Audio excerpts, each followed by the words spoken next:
Hello viewers, আসসালামু আলাইকুম। Hopefully আপনারা সবাই ভালো আছেন। তাহলে ওনার নিয়ে আসতে যাচ্ছে নতুন একটি স্মার্টফোন, যেখানে থাকতেছে 120 হার্টজ এর refresh rate, under display fingerprint, stereo speaker, wireless charging support আর স্ন্যাপড্রাগন 8 Gen 3। হ্যাঁ, আমরা কথা বলতেছি Honor 300 Pro। So let's start out to this video. আমরা যদি ফোনের ডিসপ্লের দিকে তাকাই, 6.78 ইঞ্চের একটা full HD AMOLED display use করছে, যেখানে 120 হার্টজ এর রিফ্রেশ রেট দেওয়া আছে আর পিক ব্রাইটনেস দেওয়া হচ্ছে 4000 নিট। ওভারঅল বলতে গেলে এই ফোনের 3D কার্ভ হওয়াতে এই ফোনের চেন বেজেল নেই বললেই চলে।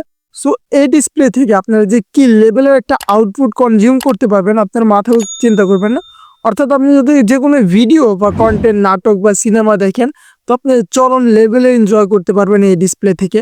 দেন যদি আমরা এই ফোনের ক্যামেরার দিকে তাকাই, এই ক্যামেরার ডিজাইনটা অন্যান্য ফোনের ক্যামেরা ডিজাইন থেকে টোটালি ব্যতিক্রম একটা ডিজাইন, যার লুকিংটা দেখতে মানে আপনি যদি প্রথমে এই ক্যামেরা মডিউল দেখে আপনার ফোনটা পছন্দ হয়ে যাবে।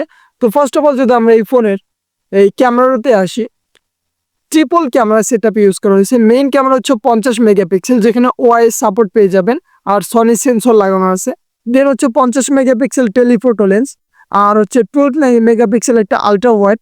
তো আপনারা এই ক্যামেরা দিয়ে OIS plus EIS 4K video 60 fps করতে পারবেন। দেন 1080p আপনারা 120 fps করতে পারবেন। ও এখানে আপনারা ভিডিও কোয়ালিটি বুঝতে পারতেছেন, যেহেতু এখানে ওআইএস প্লাস ইআইএস দোনোটাই সাপোর্ট পাবেন।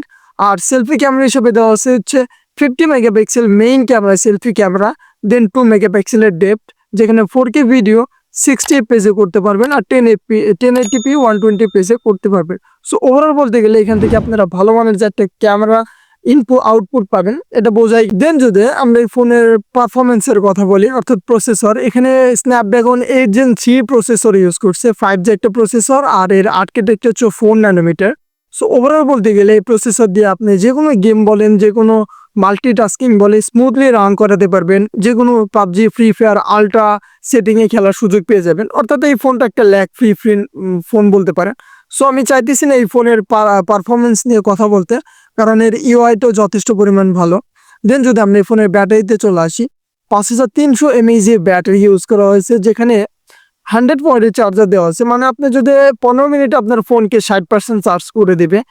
আর বুঝতে পারতেছেন ফোনটা মানে কি লেভেলের ফ্ল্যাগশিপ হতে যাইতেছে। আর এখানে কিন্তু 80 ওয়াটের ওয়ারলেস চার্জিং সাপোর্ট পেয়ে যাইতেছে। মানে একটা গর্জিয়াস ফোন।